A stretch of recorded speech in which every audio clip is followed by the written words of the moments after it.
My first randomizer was lucky as heck. Your little pussy belongs to me.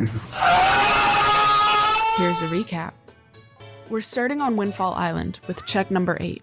The pirate ship gave me some pretty hot garbage, but it still gets included in the lucky checks because the command melody is insanely useful in-game. The downside is that it makes my brain go straight to Tower of the Gods. Oh, brother, this guy stinks! Check 7. That's right, not in chronological order. Was with Tot. He knew that I was kind of ass at the game, and that my keyboard aim was bad, so he taught me the ways of the blade. Dog water. Check 4 was with our pretty boy Tingle, who gave us the hero's bow. So checks 4, 7, and 8 were all extremely useful and lucky. Thank you, Windfall. With some of the easier checks on the island out of the way, it was time for everyone's favorite minigame. Splish. Not gonna lie to you, I did waste 10 minutes of my life getting all 3 checks completed, and it wasn't worth it. Not even in the slightest. This is the worst!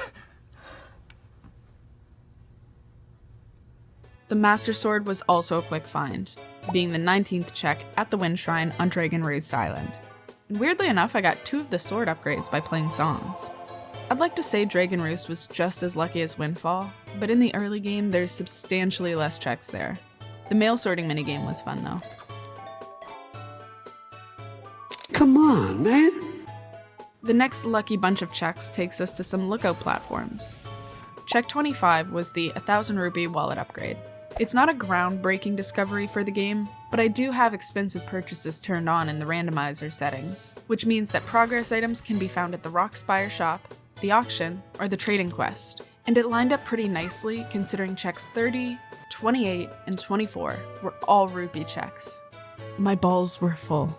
It was time to rock a piss, and so I headed to the Rockspire shop. There's a lot of things I'd do in-game for the Deku Leaf, including playing through Tower of the Gods. But this was yet another item that was handed to me. Thanks, Beetle. I found a bottle after this, so it was only logical to waste a little more time with the grandma check. And while finding treasure charts gives me violent diarrhea, it did put me on the right track, because for check 37, I found a second piece of the Triforce. Wait, second? Yeah, I found the first piece on my second check. Teehee. Boss keys are cool, but definitely not as good as the third piece of the Triforce, or even a required item. Check 48 took us to another lookout platform. So what do you think?